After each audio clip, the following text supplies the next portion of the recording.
Hercule Poirot and the Parasol, that pointed at the murderer. Chapter 1. The fall in the rain, the umbrella was red. That detail, which might seem banal in any other context, was the first thing that caught the attention of passers-by on the Place Saint-Étienne that rainy October morning, not because of its striking colour, but because of its position. Open, hanging on the cobblestones, with one of its ribs pointing directly toward the motionless body of a man dressed in a light grey linen suit, dripping wet, lying face up in front of the closed kiosk.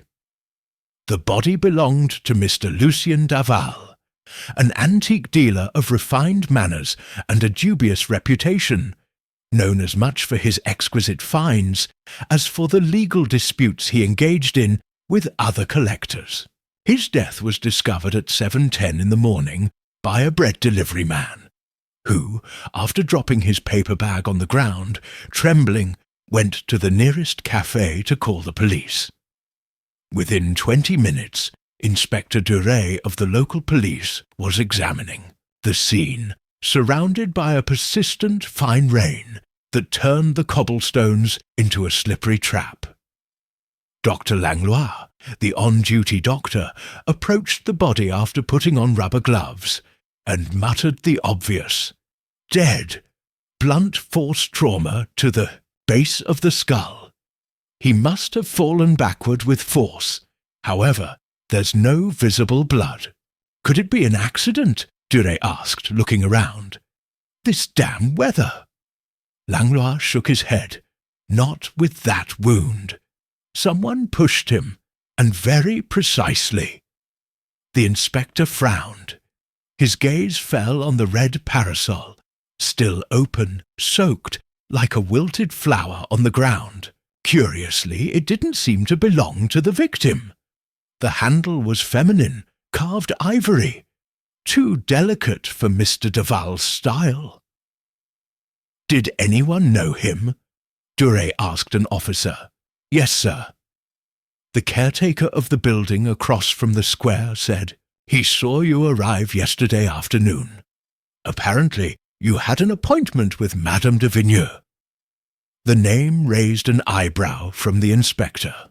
Claire de Vigneux was the widow of a diplomat, known for organizing musical soirees and for her strange collection of 19th-century automata. There were rumors that Monsieur Daval had sold her a particularly valuable piece, a musical clock hidden in a mechanical doll that was activated only by playing certain notes. "What a date to end like this," Duret murmured. At 11:30 a.m., a dark grey car pulled up in front of the Lyon Central Police Station.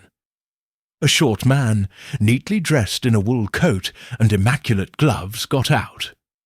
He carefully opened a black umbrella before adjusting his tie in the rearview mirror. His perfectly waxed moustache didn't show a single out-of-place curve. Hercule Poirot wasn't passing through. He had been invited to Lyon by the director of the Museum of Applied History to give a talk on logic as an instrument for interpreting crime. But he hadn't had time to eat breakfast when an old acquaintance called. "My friend, I didn't call out of courtesy," Inspector Duret said urgently. "I have a crime, and I have an umbrella, and I have the impression that neither of them is where it should be." 20 minutes later, Poirot was examining the parasol with an almost melancholy expression. He raised it delicately, examining the handle. Ivory, carved with lilies. Feminine, no doubt. And the owner hasn't been identified yet. No one has claimed her. And according to witnesses, she wasn't with Daval when he arrived last night. Poirot nodded thoughtfully. Then he turned to the body, still in the forensic room, now clean of the rain. "A well-timed shove, oui? A single blow. No struggle, no robbery. Nothing in the pockets has been touched. Exactly. It was precise.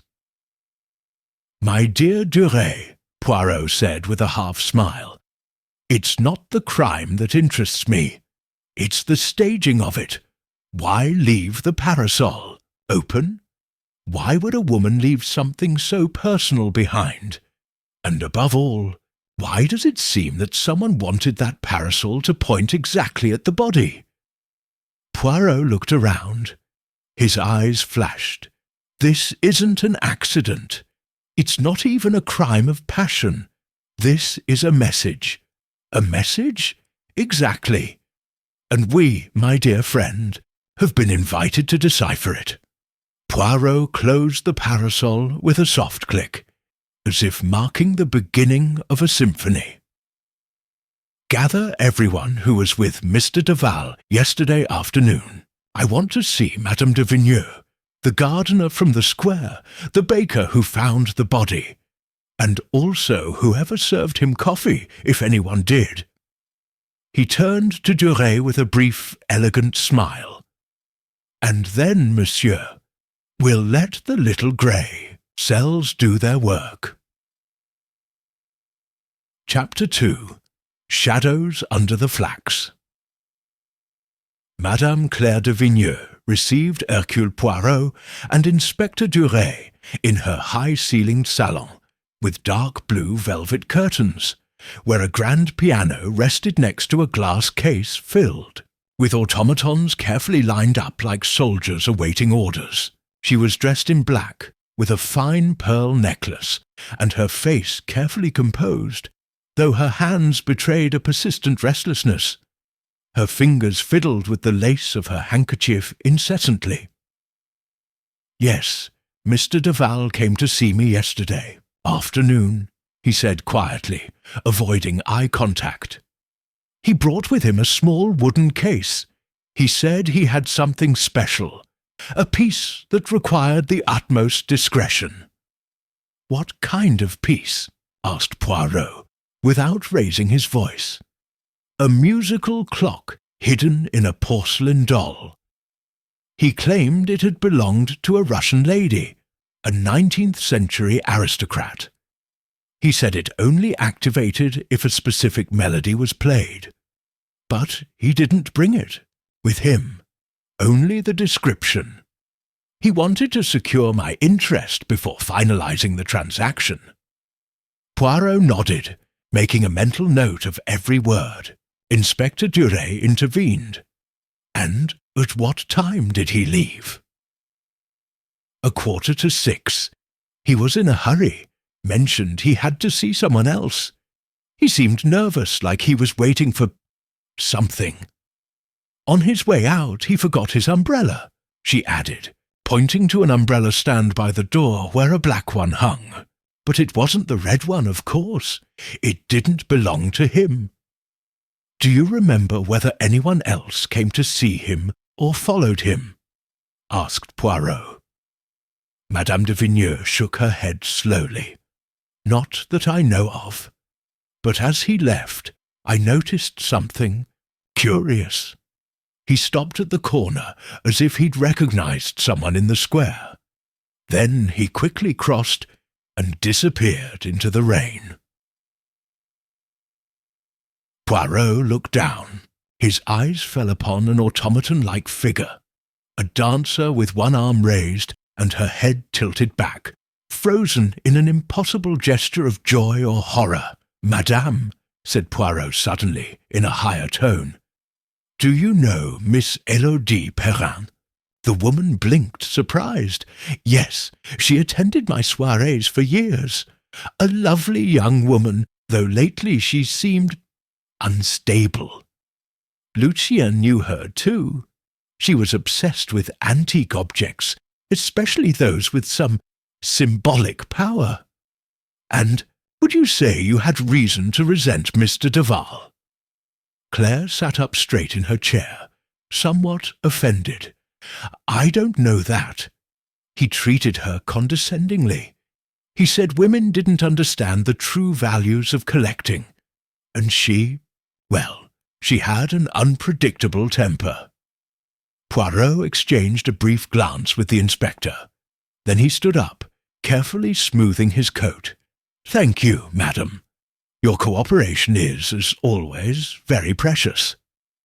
In the middle of the afternoon, Poirot and Duret met in a small café, facing the Central Park. Strong coffee, a slice of lemon tart, and a long silence accompanied their thoughts. "A lady's parasol," Poirot murmured. "A collector with discreet enemies, an unbalanced young woman, and a missing relic. Everything points to a story of jealousy, perhaps revenge." "And Élodie Perrin?" Duret asked. "We haven't been able to locate her." "Precisely," said Poirot, with a twinkle in his eye. "Absence, mon ami, is often more revealing than presence." He took out of his pocket a small note that Madame de Vigneux had discreetly given him when they said goodbye. "Don't say it yet, but the red umbrella looks familiar. I think I saw it at one of the parties.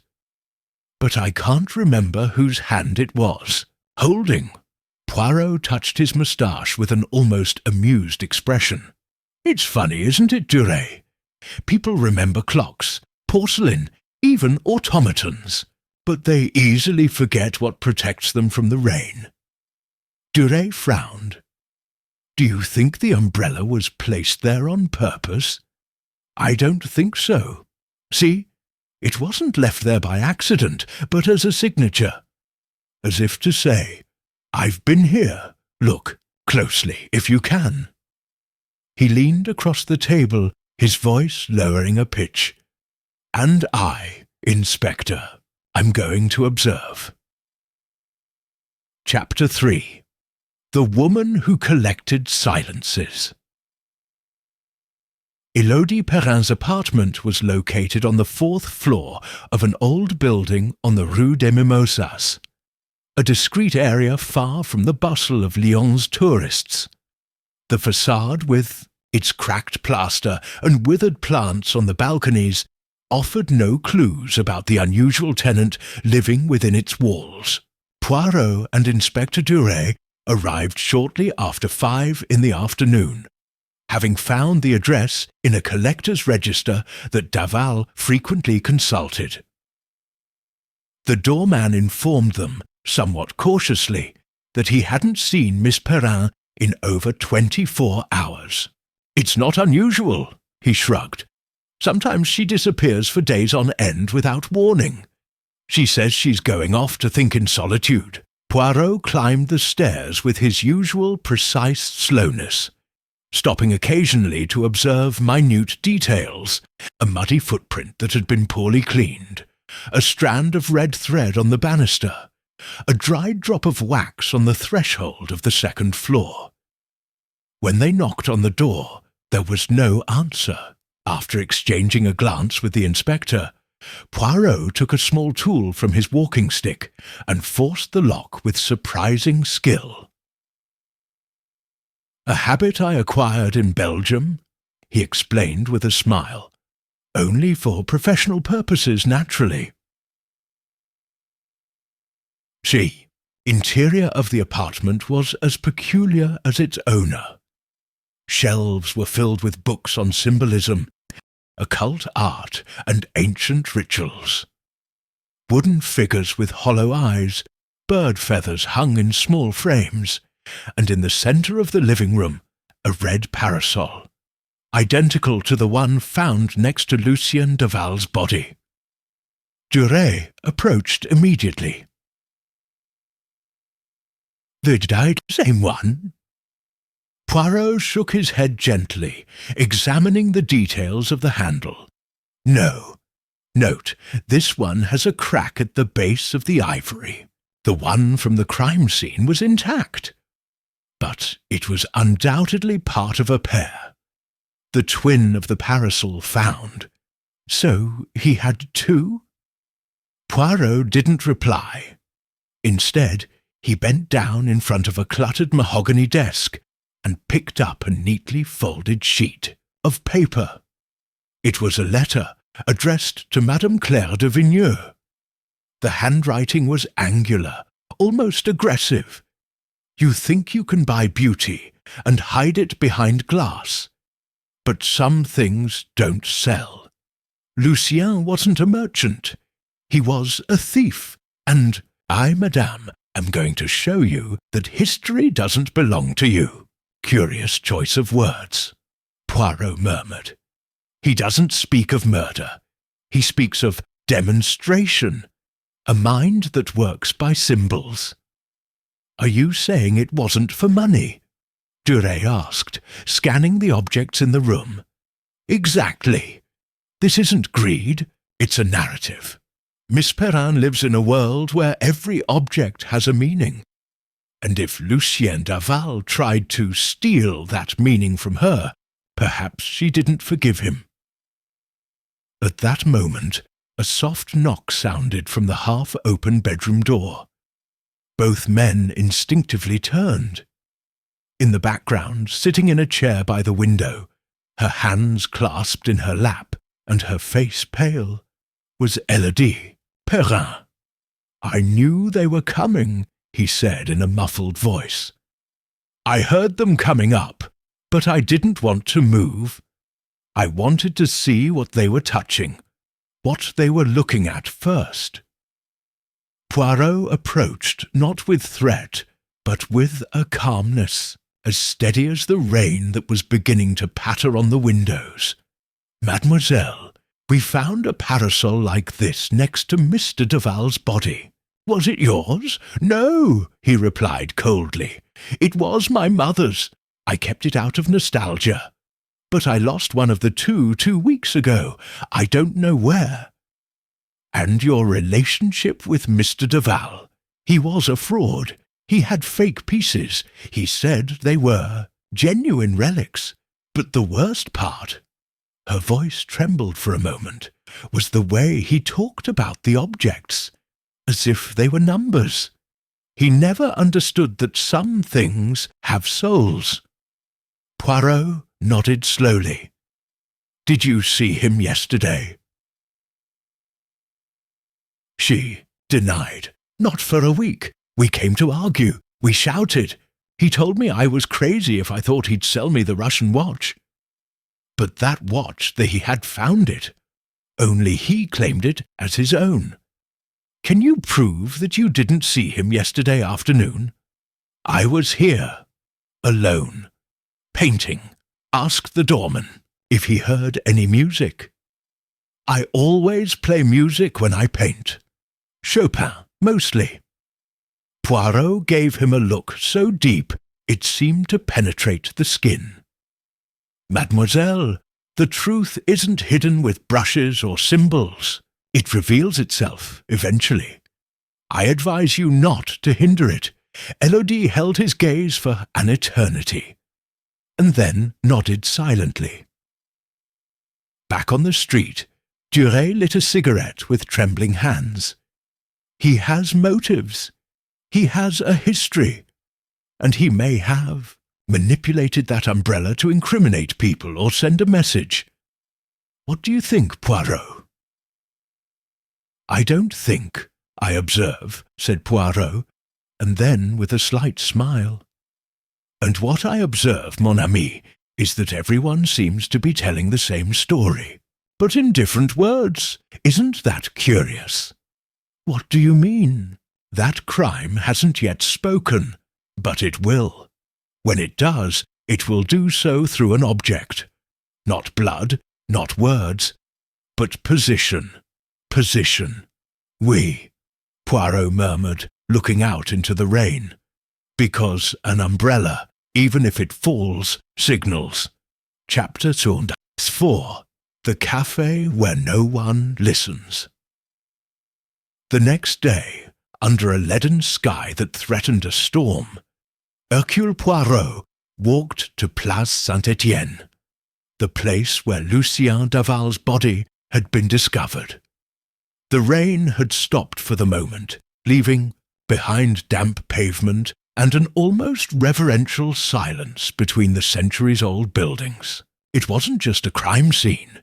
It was a meticulously prepared setting, like a painting hung just before the disaster. The Belgian detective stopped in front of the Café des Églantines, a small establishment with a green awning and neatly lined wicker chairs. According to Inspector Duret, it was the only café that opened early, and whose main window had a direct view of the corner where the body was found. If anyone had noticed anything unusual, it would be here. Poirot gently pushed open the door and was greeted by a discreet belle. A middle-aged waitress with grey hair tied back in a bun and a tired expression approached leisurely. "Would you like coffee, sir?" "I do, madame," Poirot replied with a slight bow. "But I also desire something much rarer. Memories. Yours, specifically." She narrowed her eyes, not immediately understanding. "Remember the morning before yesterday? A man was found dead just across the square. Ah, yes, the antique dealer. What a tragedy," she said, crossing her arms. "But I didn't see anything. I was in the kitchen most of the time. As soon as we open, I'm making the bread and butter and cleaning yesterday's glasses." "And your clients?" "That morning, only one, Mr. Vernet. He always arrives early. He sits at the back table next to the stove. He doesn't talk much. He likes to read the newspaper undisturbed. Could I talk to him?" "You can try. It's there now." Poirot politely thanked him and headed to the back of the shop. The man in question was thin, with a thin moustache and round glasses, absorbed in the cultural section of Regresse. When Poirot introduced himself, Vernet put his newspaper aside with a resigned sigh. "Do you want to know if I saw anything? Sorry, no. It was raining. The windows are fogging up. Besides, I don't notice the street at that time. You come to a café to escape the world, not to spy on it." Poirot carefully examined the interior of the establishment. The windows, as Vernet had said, were tall but narrow, and condensation could easily obscure exterior details on a wet day. However, one of the mirrors at the far end partially reflected the sidewalk. "And if you don't look outside, monsieur, do you look in the mirror to see it?" Man looked up, somewhat annoyed. "Sometimes it's an indirect reflex. It lets me see if someone comes in." "Why?" "Because maybe he saw something without realizing it." Vernet crossed his arms. He didn't like being led to a conclusion. "Like what?" Poirot leaned forward slightly. "Do you remember seeing a woman with a red umbrella in that area? Not that morning, perhaps the previous afternoon, or even earlier. It was an unusual model, with an ivory handle." Vernet frowned thoughtfully. "Maybe. Yes, a young woman a few days ago. She came in here for a moment, seeking shelter from the rain. She was wearing a dark hat and purple gloves. She didn't ask for anything. She peeked out, looked toward the square, and left. Did she seem nervous to you?" "I couldn't say. She seemed determined, like she was following someone, or waiting for a sign." Poirot nodded gently, as if the image fit a pattern only he could see. "And Mr. Duval? Did you know him, just by sight?" "He passed by here often, but he wasn't a customer. He always walked quickly, as if he had a secret in his pocket." When Poirot left the café, the sky had darkened. Rain threatened to return, and the air had the metallic smell of an impending storm. Inspector Duret was waiting for him by the car, holding a notebook. "Any revelations?" Poirot nodded slowly. A witness who didn't know he was a witness. A look reflected in a mirror. and a woman who came and went without a trace. Elodie? Maybe. But we're not dealing with a crime of passion, Inspector, nor with a robbery. We're dealing with a gesture, a message encoded in symbols. Duret opened the notebook. We received the forensic report. Daval didn't die instantly. He lived for a few minutes after the fall. There are traces of dirt on his hands, as if he tried to crawl. But he didn't make it. And he didn't say anything? Apparently not. He died in silence. Poirot closed his eyes for a moment. No, he didn't die quietly. He left a mark. The umbrella wasn't placed by the killer. It was touched by the victim before she died. It fell on her. And as she fell, Daval pushed her, accidentally aiming. Pointing at whom? Poirot looked into the distance, towards the square, and his voice was barely a whisper. That's what we must discover. Chapter 5. The Collector of Secrets. Early in the afternoon, Poirot asked Inspector Duret to accompany him to the home of a certain André Belloc, an art restorer and close friend of the late Lucien Daval. The name had surfaced in a private catalogue Poirot had leafed through the previous evening, a list of pieces sold between collectors, where Belloc's name appeared more than once alongside Daval's, sometimes as the buyer, sometimes as the intermediary. Do you think Belloc had some conflict with Daval?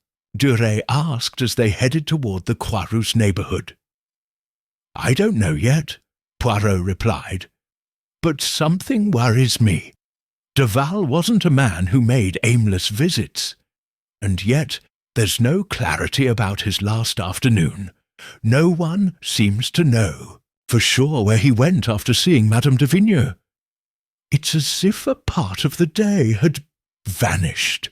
Belloc's apartment was in a narrow building with an ivy-covered facade and a sign at the entrance that read, Antique Objects, Restorations on Request. They were greeted by a robust man with a bushy moustache and smoked glasses, the smell of nail polish on his clothes and ink on his fingers. Detectives? About Daval? He asked instantly, without being told. I guessed as much. Someone will come sooner or later. Old Lucien got into trouble more often than people imagine.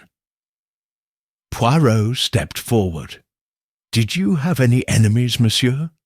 Not enemies, competitors and grudges. Like everyone in this business, antique objects stir passions. Some kill for money, others for authenticity. And you, Monsieur Belloc?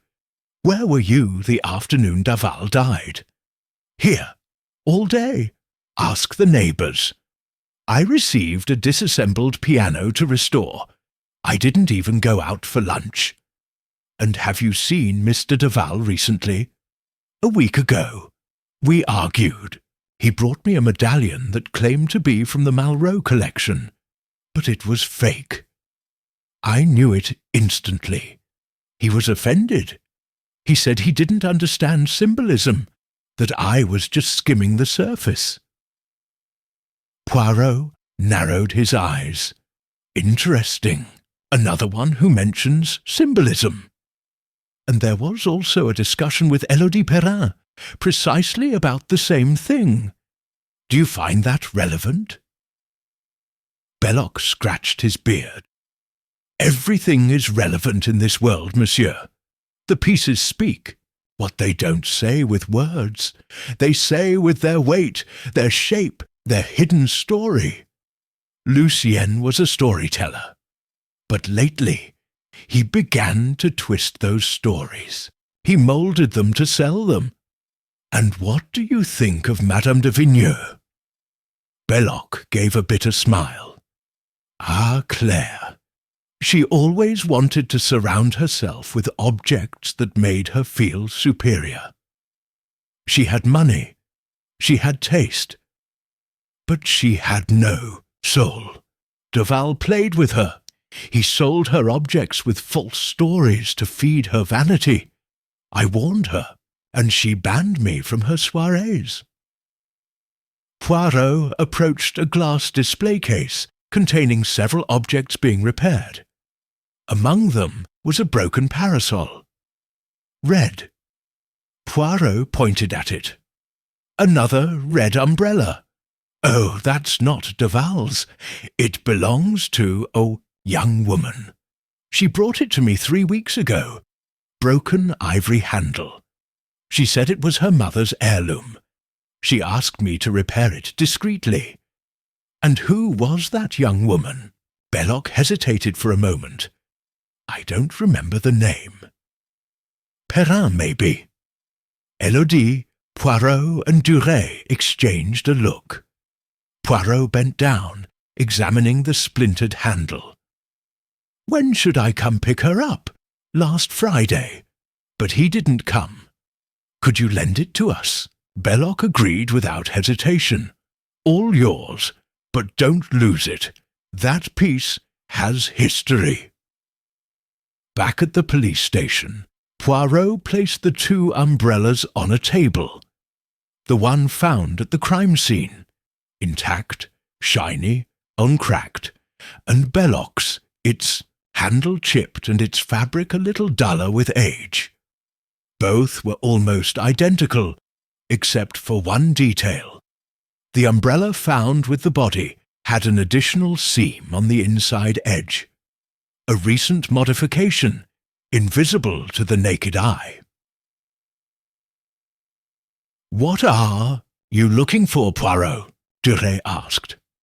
Poirot took out a small knife and, with surgical care, opened the hem of the red parasol he had found in the square. From inside, carefully rolled between the fabric and the metal rod, he extracted a piece of thin paper like a telegram. The inspector approached immediately. What's that? Poirot read aloud. She doesn't know, but the doll has the key. If I don't come back, destroy her. The silence in the room became absolute. Poirot closed his eyes. Lucien Daval wasn't just afraid for his life. He was trying to protect something, and he trusted that someone would find this note, hidden in plain sight. A doll. What doll? Poirot calmly opened his eyes. A musical doll. The Russian clock.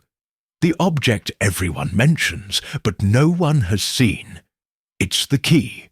The question is, who knew Duval had hidden something inside it? The detective looked slowly at the umbrellas, then at the inspector. Now crime begins to speak. Chapter 6. The Doll That Didn't Sing. The next morning, Hercule Poirot stood on the steps of Claire de Vigneux's residence, this time accompanied by Inspector Duret and an officer carrying a carefully sealed box. Inside was the parasol with the hidden message still unseen. Poirot had decided that before revealing his discovery, he must confirm a suspicion that had begun to take shape in his mind, that the crime did not revolve around the death, but rather the deliberate silence of an object.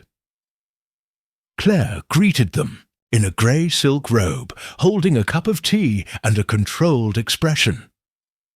"I didn't expect to see you so early, Monsieur Poirot."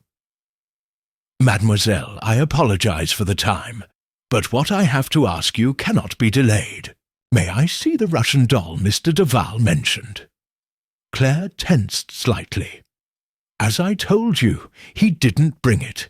He just described it. And you've never seen her?" "No, although—" He hesitated, looking down at the rim of his cup. "A week before his death, at a soirée, Daval hinted that he had something reserved just for me. He said he would reveal it to me once he confirmed its authenticity. He never spoke of the subject again. Poirot gave a brief signal to the agent, who left the room. Claire, puzzled, followed him with her eyes. "And what does that have to do with my umbrella?" Poirot tilted his head. "Mademoiselle, that parasol is not yours. Sorry, it's part of a pair. One was found at the crime scene. The other was left with a restorer weeks ago. Its owner, Élodie Perrin. Only someone who knew that connection, a visual, symbolic connection, would place that umbrella in just the right place. Don't you find it interesting?" Claire slowly put the cup down on the table. "Are you suggesting that I'm suggesting that the killer wanted to send a message. A message that only someone in Duval's inner circle could decipher. But it's not you I'm interested in now. It's the doll. That piece that has remained in the shadows while everyone names it without seeing it." Madame de Vigneux bit her lower lip. "There was a doll," she murmured finally. "I'm not sure it's the same one. It was in a box Duval sent me by mistake a few days ago, or so I thought. It didn't come with any note. It's porcelain, antique, with no apparent mechanism. I thought it was an unfinished ornament. It's in my glass cabinet." Poirot asked to see her immediately. The doll stood stiffly, arms extended forward, her expression sweet but expressionless. Her sky-blue dress looked hand-embroidered. Her hair, made of fine dark strands, was braided down the left side. She looked innocent, even harmless, but Poirot looked at her as if contemplating a crime contained in ceramic. "Can?" Claire nodded, not coming closer. Poirot carefully opened the display case and lifted the doll. It was surprisingly heavy. "Have you tried activating it?" "Activate? It has no mechanism. It doesn't sing, it doesn't move." Poirot turned it over. There was no visible string, but upon inspecting its base, he noticed a small compartment concealed in the sole of one of the shoes. He used his knife to pry it free. A faint click preceded a slight tremor in the doll's chest. The braid shook slightly. A musical note, barely audible, emerged from within. A single tone, like the beginning of an unfinished melody. Duret stepped forward. "That's all." Poirot calmly shook his head. "No, that's just the signal. Like in the old tales, the melody opens the box, but only if it's played correctly." He inspected it again with his meticulous fingers until he found a second compartment hidden in the bust. This time it was harder to force. When he opened it, a carefully rolled piece of paper emerged. The detective unfolded it and read it in a low voice, his eyebrows arched. "What does it say?" Duret asked. Poirot didn't reply immediately. He continued, reading, his eyes growing intensely. Finally, he looked up. "It's a partial confession, or rather, a desperate attempt to protect himself. Duval wrote in a hurry, but he made it clear that he feared someone within the collector's circle would discover that the Russian clock wasn't just a musical curiosity. According to him, it contained something more. A hidden compartment where he had hidden a document stolen years before in St. Petersburg. A document of historical and political value. And you were afraid someone would kill you for that? Exactly. And he also said something else, that the only person who knew the doll's true value was someone who would never buy a lie, but would kill for an ancient truth." Claire whispered, "Élodie, maybe, or maybe Belloc. or even someone else. Poirot wrapped the doll in a handkerchief. "This time, mademoiselle, it's not the doll that's singing, it's the story." "And what will you do now?" Poirot turned towards the door with a determined expression. "Now, madame, I will gather everyone together." Chapter 7. A Note in E-flat, the auditorium of the Lyon Municipal Conservatory, urgently reserved by Inspector Duret, thanks to his contacts at the prefecture, offered the perfect setting for what Poirot had in mind: high ceilings, impeccable acoustics, and a semicircular arrangement of chairs reminiscent of an amphitheatre. It was a place designed for attentive listening, and that was precisely what Poirot needed from those present. At 5 o'clock, sharp, the guests arrived. Claire de Vigneux, wrapped in a wool coat with a frozen stare. Élodie Perrin, tense-faced, dressed in black, with her hair loose as if she refused to represent anything orderly. André Belloc, the restaurateur, with his arms crossed and a disdainful expression. And Monsieur Vernet from the café, visibly uncomfortable at being included. "Is everyone here?" asked Poirot. Duret nodded. "Good," said Poirot, taking a step forward. "Then listen, and don't interrupt."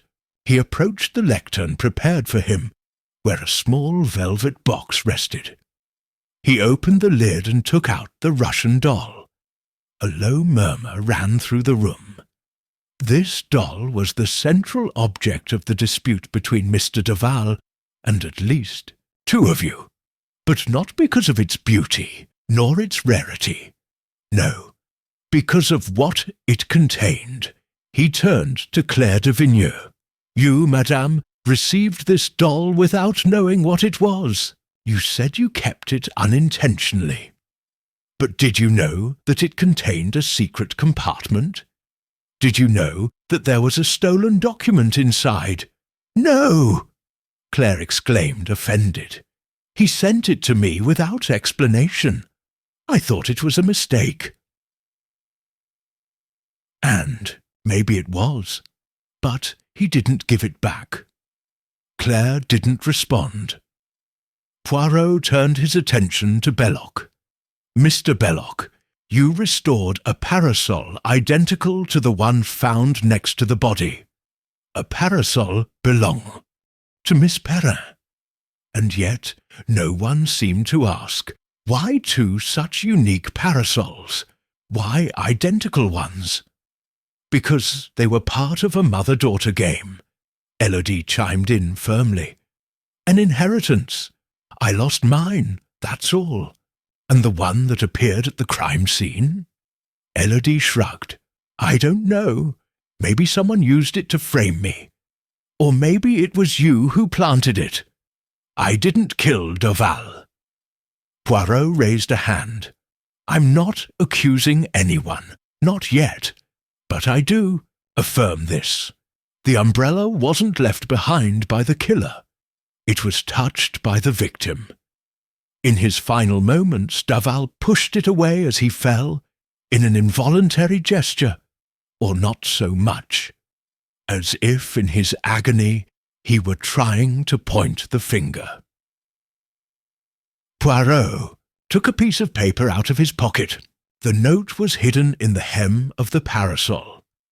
This letter, written by Duval and hidden in desperation, speaks of a secret within the doll.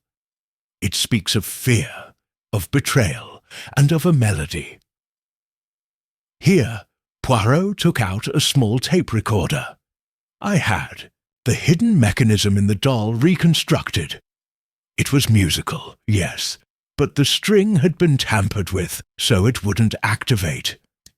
This is the recording of the fragment we managed to restore. He pressed the button. A crystalline sound filled the room. 3 clear, precise notes. E, G. Poirot paused the recording. It's not just a melody. It's a key. 3 notes that, when played on a piano, open the base of the doll. We discovered it last night, thanks to the museum's restorer. Inside was a small metal cylinder, and the document Duval was talking about, a 19th century diplomatic text stolen from a Russian collection that disappeared in 1918. Vernet, who until then had not said a word, finally spoke. And what does that have to do with his murder? Poirot turned towards him slowly. Because someone else knew. Someone who understood that if that document came to light, your involvement in illicit art deals would be exposed. And because, Monsieur Vernet, he approached calmly. You didn't go to the café that morning just to read. You were watching him. You were following Daval. The man stood up abruptly. That's ridiculous. Ridiculous? Perhaps. But it explains why your fingerprints were on the café window, right where the decorative doll is leaning. You leaned forward to get a better look, and you saw Duval. You saw the parasol, and perhaps, monsieur, you saw something else. Poirot turned back to everyone. But I won't say who it was yet, not without one last piece. Because the killer betrayed himself, not because of the crime, but because of a contradiction. Something, he said, something that doesn't fit.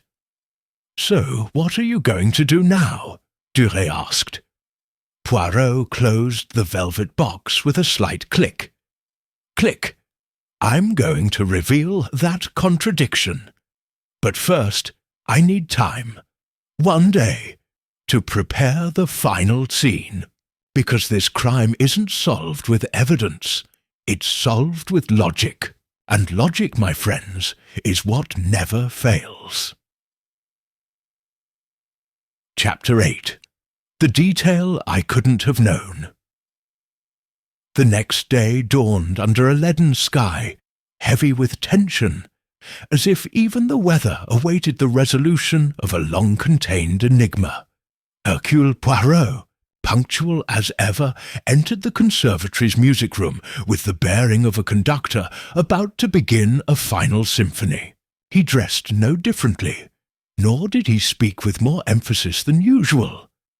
But there was something in his gaze, a piercing precision, like a newly sharpened needle, that revealed that the moment had arrived. In front of him, the suspects were, seated once more. Claire de Vigneux, her neck stiff as if refusing to bend. Élodie Perrin, visibly exhausted. André Belloc, arms crossed, reluctant to look at anyone directly. And Vernet, the most restless of all, moving his fingers against his trousers as if measuring the time he had left. Ladies and gentlemen, Poirot began calmly, the time has come to shed light. Until now, we've had scattered pieces of a puzzle, a fallen parasol, a silent doll, and a hidden note. You all had motives, you all had access, and you all had secrets. Paused. He walked slowly to the piano at the back of the room. With one finger, he played the same 3 notes as the day before. G. B. The sound hung in the air for a moment, before dissipating like smoke. That melody wasn't just a key to open a hidden compartment. It was a clue left by Daval, a clue for anyone who knew its symbolic meaning. But what does that melody mean? Poirot turned to Élodie. Mademoiselle, do you recognize her? Élodie blinked, hesitating. Yes, it's part of a piece we used to listen to at my mother's house. It was played on an automaton we had. Lucien knew it. That's why I was so angry when he tried to sell that watch without telling me." Poirot nodded. Exactly. That melody was hers in a sense, and Davoul knew it, which means the doll was meant to reach you. It was your warning, your attempt at redemption. But someone intercepted the delivery, and Daval died. Belloc shifted in his chair. And what about Madame de Vigneux? She had the doll. Yes, but she didn't know what it contained. Like you, monsieur, Belloc, she feigned ignorance. And yet, someone among you made a mistake. A small mistake. A detail. And it is that detail that allows me to point the finger beyond a shadow of a doubt at the culprit. Poirot walked with short, measured steps to the centre of the room. "Yesterday, Monsieur Vernet, you told us that you saw a young woman with a red umbrella enter the café a few days ago. She didn't order anything and left without speaking. You said she was wearing a dark hat and purple gloves." The room fell silent. Vernet tried to keep his face impassive, but his lips tightened. "And what's so special about that?" "Everything, sir." "Because she didn't mention the gloves. Not Claire, not Belloc, not Elodie herself. In fact, she herself never said what she was wearing that day. But you described the exact colour. That only means one thing. You didn't see her from the fogged-up reflection in the mirror, as you claimed. But you were looking directly at her, from the street. You were following her. That proves nothing," Vernet bellowed, standing up. "I recognized her by chance. I remembered later." "Yes? Then why didn't you say it before? Why did it take you so long to remember such a specific detail?" Poirot turned slowly towards Inspector Duret.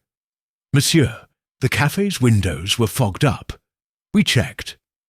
Vernet couldn't have seen anything from his usual seat, but if he was outside, as I suspect, then he was watching Daval, waiting for the right moment, and he found him in the square. He approached, he spoke to him, and he pushed him. Lie!" Vernet shouted. "I didn't kill him." "So why did you have the key to the doll's compartment?" said Poirot, taking a small rusty key from his pocket. "We found it in your apartment, hidden in a book on Slavic architecture. You tried to open the doll, before that the mechanism would be activated, and since he didn't succeed, he eliminated the only one who knew how to do it." Vernet slowly slumped into his chair. The silence that surrounded him wasn't one of surprise, but of inevitability. I just wanted the document. I thought Daval would give it to me, but he didn't. He got arrogant. He told me it didn't belong to me, that I wouldn't know what to do with it." Her voice cracked. "I didn't want to kill him, just scare him, push him. But he fell badly. He didn't. Get up." Duret advanced silently, handcuffs in hand. "Everything else," Poirot murmured, "was just theatre. The parasol, the silence, the unmusical doll. But the crime, Monsieur Vernet, was the oldest act in the world. Desperation disguised as greed." As the inspector led the murderer away, Poirot picked up the doll once more and stroked its carefully woven braid. "The truth, like music," he said softly, "only needs one wrong note to reveal the impostor." Chapter 9. A Soul Enclosed in Porcelain. Vernet's confession didn't close the case for Hercule Poirot. Not entirely. There was something that still didn't fit, a dissonant note that continued to vibrate in the back of his mind like the echo of a badly resolved melody. The crime, yes, had been committed by him. The evidence was solid, the motive understandable. But for Poirot, the whole truth lies not only in the authorship, but in the final harmony of the story. And something about that doll, in that scene, in Élodie Perrin's silences, told him that there was one last layer to uncover. That afternoon, Poirot requested a private conversation with Élodie. He found her sitting alone in the conservatory's inner garden, where the autumn leaves crunched underfoot like whispers of the past. She stood motionless, her gaze fixed on a marble statue, partially covered in moss. The sky seemed as grey as her thoughts, Miss Perrin. Poirot greeted her gently, stopping beside her. "May I have a moment more of your time?" She nodded without speaking. Poirot sat silently beside her, taking his time before speaking, like someone tuning an instrument. Before playing the last note, "Mr. Vernet has confessed. His confession, as you'll see, is accurate. It matches the evidence. And yet, it's not enough for me." Élodie barely turned her face. Her eyes were dry, but her expression was that of someone who had been crying inside for hours. "What are you missing, sir? An older truth. The one that doesn't appear in letters or objects. The one that hides in omissions. For example, you never asked about the contents of the document hidden in the doll." She looked away. "I wasn't interested. I just wanted what was mine. And what was yours? The doll, the mechanism, the melody." Poirot waited a moment. "And memory?" he added in a low voice. Élodie pressed her lips together. "My mother died in a psychiatric hospital. Before she lost her mind, she repeated the same melody over and over again. That one, the one about the doll. When I was a little girl, she played it for me. She said that inside that song lived something no one should steal. That the doll wasn't a toy, but a refuge. That one day someone would come and take it away from her." Poirot closed his eyes for a moment. The invisible pieces began to fall into place. And that someone was Daval. "He found her," Élodie whispered. "When my mother died, the house was emptied. I was far away, with no way to recover anything. Years later, I saw him at an antiques fair, selling objects that had belonged to my childhood. He didn't recognize me. I did. Did he demand the doll? Yes. I laughed at the price.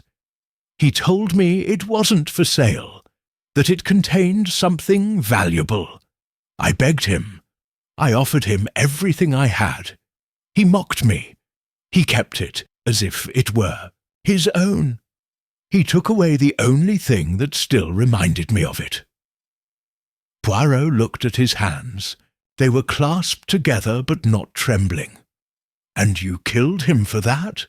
"No," he said, looking up with sudden intensity. "I wished for him many times. But I didn't kill him. I never touched the lost umbrella. I didn't go to that square. I learned of his death from the newspapers.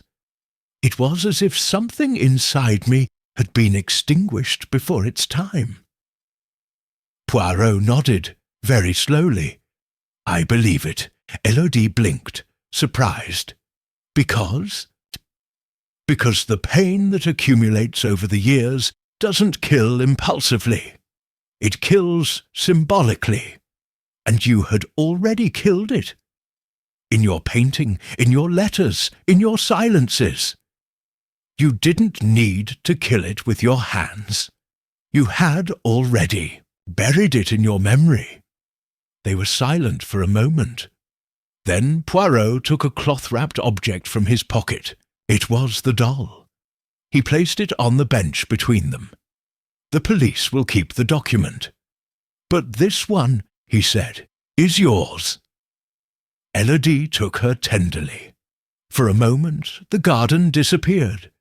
There was no more wind, no more autumn, no more cold marble.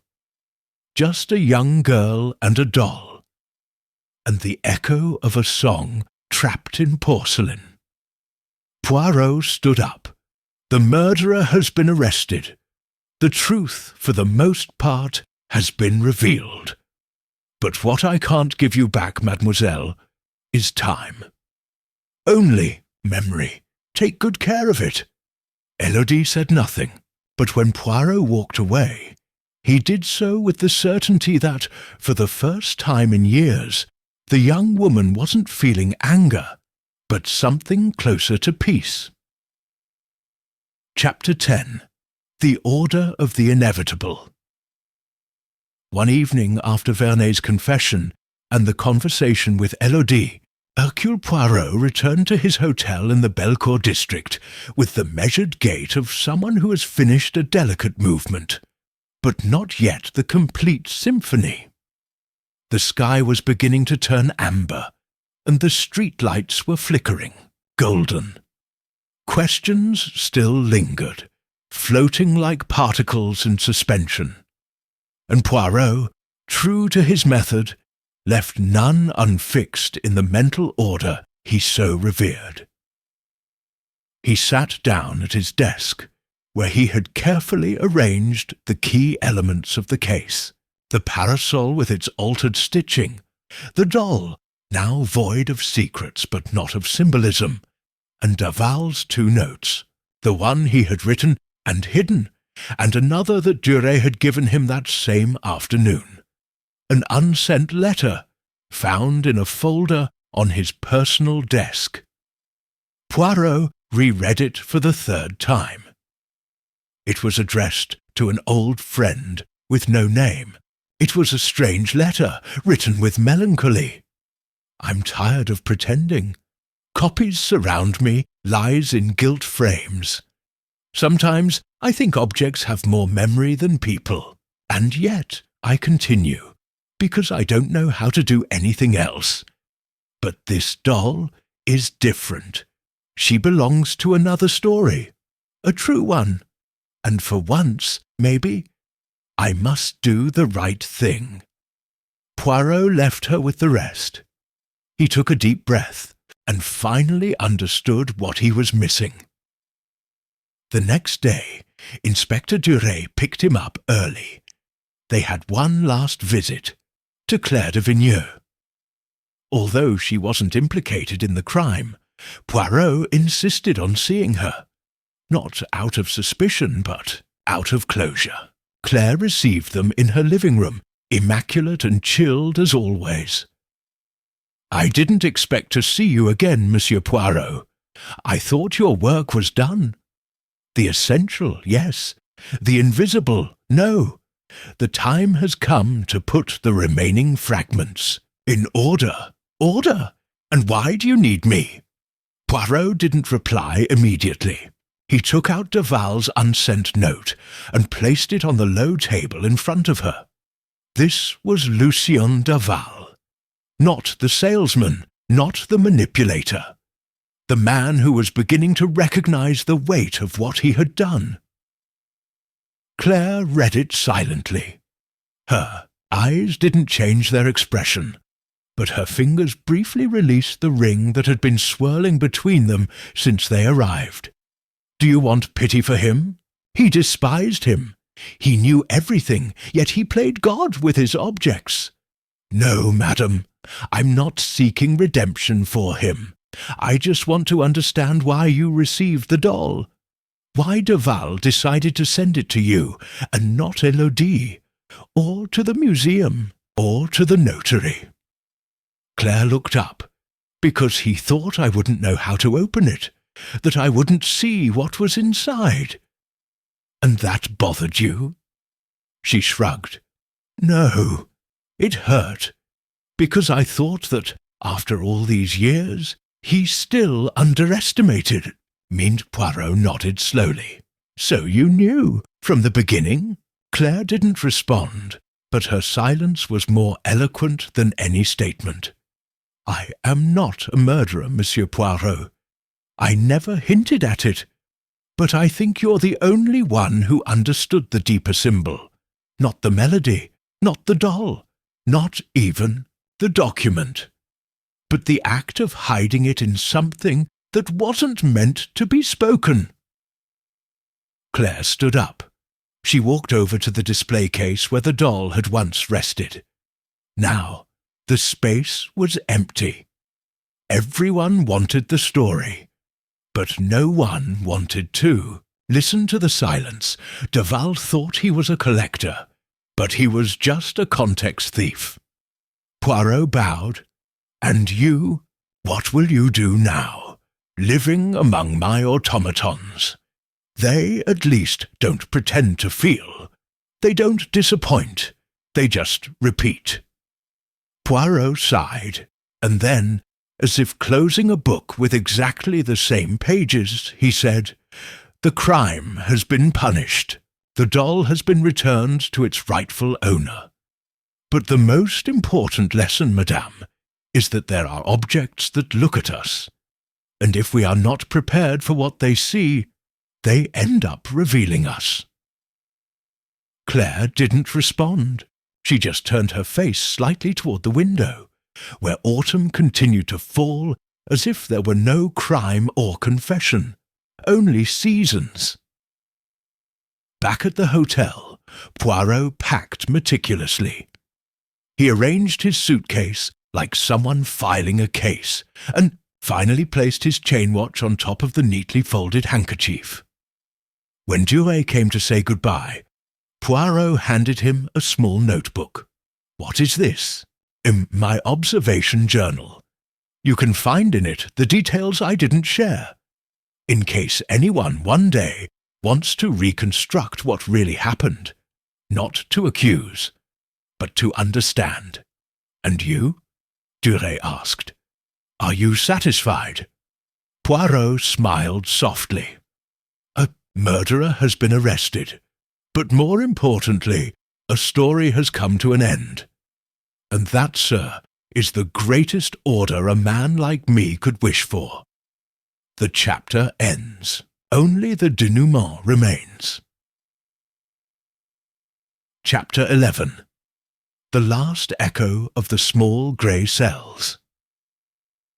2 days later, under a clear sky that seemed to make up for the rainy days, Hercule Poirot found himself back at the Lyon-Perrache train station.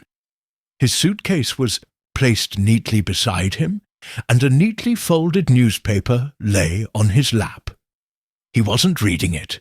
He was just holding it, as if the mere gesture of tidying it away was part of his farewell ritual. The train to Paris would leave in 45 minutes. Poirot was in no hurry. The crime had been solved, yes. But as with all good mysteries, his true interest lay not only in the act itself, but in what remained afterward. The emotional rifts, the unjudged secrets, and the decisions that weren't included in the official reports. Inspector Duret arrived walking with determined steps, taking off his gloves as he bowed his head. Monsieur Poirot, he said cordially, I've come to say my official goodbyes, and to give you this. He took out a thin envelope with the prefecture's letterhead. Poirot opened it elegantly and extracted a handwritten sheet, a report signed by Duret, accompanied by a personal note. Thank you for your cooperation in this case. Vernet's confession has been confirmed. The doll and the document will be transferred to the Ministry of Culture. And regarding Miss Perrin, we have closed the case without charges. There is no evidence and no desire to pursue an old pain. Poirot folded the paper and nodded. A wise decision. There is justice that comes from judgment, and another that comes from balance. In this case, both have been achieved. And yet, Duret added, something intrigues me. You always talk about logic, about facts. But in this case, more than one of your conclusions seemed guided by intuition. Poirot smiled slightly. No, my friend. It wasn't intuition, it was observation. What most people call intuition is actually the accumulation of small details that the organized mind perceives before others. Would you like an example, please? The doll. Many saw it as a toy. Others, a container. I saw a symbol. Something designed to store memory, not just mechanisms. When I realized that Daval didn't want to destroy the document but to hide it, I knew I had chosen the one object that couldn't be opened without emotional wisdom. Only someone who remembered the melody could understand the message. Duret nodded, thoughtfully. And Mr. Vigneux, a woman who lived surrounded by automatons because she didn't trust people. A woman incapable of feigning emotion, but excellent at hiding it. She understood the doll's value, not for its contents, but for what it represented. The only sign of remorse Daval was able to deliver. The train announced its next departure with a soft whistle. I must be going, said Poirot, rising gracefully. But first, one last observation. He leaned toward Duret, his tone lower and more confidential. Objects don't lie, monsieur, but the eyes that observe them, yes. You always have to look twice. Once, to see what's there, and once to understand what's missing. Duret laughed. We'll definitely need it again. I doubt it, Poirot replied with a slight bow. But if that day ever comes, you'll know where to find me. Somewhere where the details don't add up and someone swears everything is in order. On board the train, Poirot settled into his window seat. From the inside pocket of his coat, he took a small black notebook, and on the first page he wrote with his quill pen. Red umbrella case, a crime of possession, a message in music, a doll that didn't sing, and ended up screaming the truth. Completed. Signed H.P. He put away his notebook. He crossed his legs. And as the train moved slowly along the tracks, Poirot looked out the window and murmured contentedly, And so, my little grey cells, another case in which the human soul was more complex than the evidence suggests. The train picked up speed, and the truth, as always, was left behind, resolved in perfect order. Chapter 12. The Silence Where Truth Rests. A week after the case was closed, in Paris, the autumn had it to sun shed golden light on the cobbled sidewalks of the Quai Voltaire, right where Hercule Poirot used to stroll in the mornings before starting his day.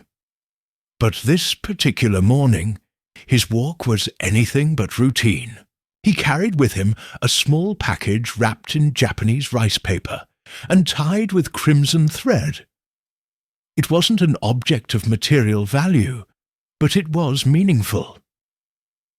She slowly crossed the threshold of the Librairie d'Histoire Symbolique, a discreet establishment run by Madame Toussaint, a woman with a penetrating gaze and hands like old paper. Poirot handed her the package without a word. She looked at it, weighed it in her fingers, and then nodded with silent understanding. It was a gift for her private collection of symbolic objects, the Russian doll, now empty, without compartments or secrets. "Are you sure you don't want to keep it, Monsieur Poirot?" the woman asked respectfully. "It no longer belongs to me, madame," he replied. Its story is over, and objects like books must be put to rest when their pages have been read. In another corner of France, Élodie Perrin walked through the halls of the Museum of Popular Memory in Aix-en-Provence. She had been hired as a consultant for a new exhibition on objects of emotional heritage. She moved with a mixture of shyness and determination, scanning each display case with the intensity of someone who listens, not just looks. At the back of the main room, a small platform displayed a porcelain doll, not the original, but a replica commissioned by the museum, along with a recording of the 3 notes that had shaped the case. G. B.A. Plaque read The Forgotten Melody. In memory of the voices that could not cry out, but were still heard. Élodie didn't smile, but her eyes shone as if an ancient mist had finally dissipated. Meanwhile, in Lyon, Inspector Duret read a copy of the final report filed on his desk. It was a brief but precise document. The murder of Lucien Daval, carried out by Émile Vernet after a failed attempt at blackmail and robbery. The evidence was solid, the confession clear, the case closed, but alongside the report, Duret had placed a letter, written by Poirot, not for the archives, but for him. My dear Duret, legal justice has been served, but the justice of the soul that rarely signs papers. This case wasn't just a crime of greed, it was a collision of memories. Daval died for what he held dear, but even more so for what he forgot, that certain memories can't be bought or stolen. They must be respected. Élodie didn't need revenge. She needed recognition. Claire didn't need punishment, just silence. And Belloc, well, he keeps restoring truths, even if they're only made of wood and varnish. Oui, mon ami, just watch. But sometimes that's enough. One last scene. Paris. Interior of a small apartment. Poirot sits in his armchair in front of the fire, a book on Greek philosophy on his lap. On the side table, a steaming cup of hot chocolate. He looks toward the fireplace. His eyes reflect not fire, but thought. It was a simple crime, he says to himself. A push, a silence, a symbol. But deep down, it was a precisely choreographed tragedy. He pauses. He raises his cup and takes a sip. And in the end, order was restored. A bell rings. A letter under the door. Poirot gets up and picks it up. It's from Élodie. A single handwritten line. Thank you for seeing what no one wanted to see. Poirot smiles. Thank you, miss. He folds the letter. He puts it in his pocket, and while the clock on the wall strikes exactly 8 o'clock, Poirot sits down, crosses his legs, and murmurs contentedly, one less melody, but not one note out of place.